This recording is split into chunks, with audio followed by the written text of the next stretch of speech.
अक्सर हम ये शब्द सुनते हैं भारतीय उपमहाद्वीप। पर ये उपमहाद्वीप होता क्या है? क्या ये कोई छोटा सा महाद्वीप है या कुछ और? चलिए आज इस कंफ्यूजन को ना हमेशा हमेशा के लिए खत्म करते हैं। चलिए इसको ना एक बहुत ही आसान तरीके से समझते हैं। मान लीजिए एक बहुत बड़ा सा कमरा है, ठीक है। ये कमरा है हमारा महाद्वीप, मतलब कॉन्टिनेंट। अब सोचिए उसी कमरे का एक कोना हमने किसी दीवार से या एक बड़े से सोफे से या शायद एक अलमारी रखकर बाकी कमरे से थोड़ा अलग कर दिया। वो जो अलग थलग सा हिस्सा दिख रहा है ना, बस वही है उपमहाद्वीप। तो इसी कमरे वाले एग्जाम्पल से अगर परिभाषा निकालें तो बात बिल्कुल सीधी है।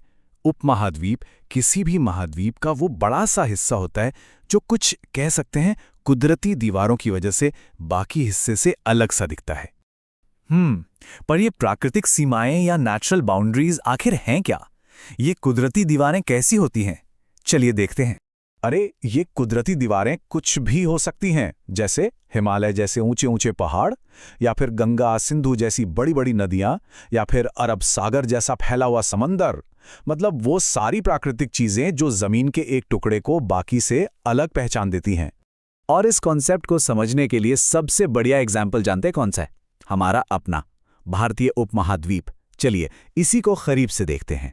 तो जब हम भारतीय उपमहाद्वीप की बात करते हैं ना, तो इसमें मोटे तौर पर 5 देश गिने जाते हैं।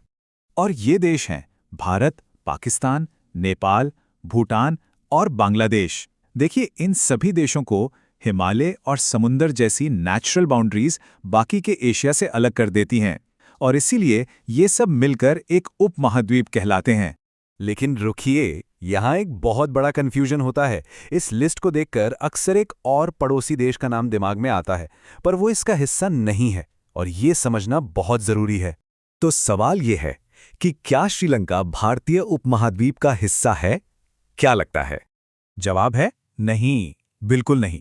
भले ही श्रीलंका कल्चरली हमारे कितना ही पास क्यों ना हो, ज्योग्राफी के हिसाब से उसे भारतीय उपमहाद्वीप का हिस्सा नहीं माना जाता। और वजह है वो विशाल समंदर जो उसे भारत की मुख्य भूमि से पूरी तरह अलग करता है। यही तो है उसकी नेचुरल बाउंड्री। तो आखिर में अगर इस पूरी बात को सिर्फ एक लाइन में समेटना हो तो बस इतना याद रखिए, प्राकृतिक सीमाओं की वजह से जो हिस्सा अपने ही महाद्वीप से अलग सा दिखे वही उपमहाद्वीप कहलाता है। ये सिर्फ भूगोल की एक बात नहीं है, बल्कि ये भी समझाता है कि कुदरत ने कैसे दुनिया के नक्शे पर अलग अलग संस्कृतियों और इतिहास के लिए खास जगह तय की हैं। अब अगली बार जब भी कोई उपमहाद्वीप शब्द बोलेगा तो आपको उसका मतलब एकदम क्रिस्टल क्लियर होगा।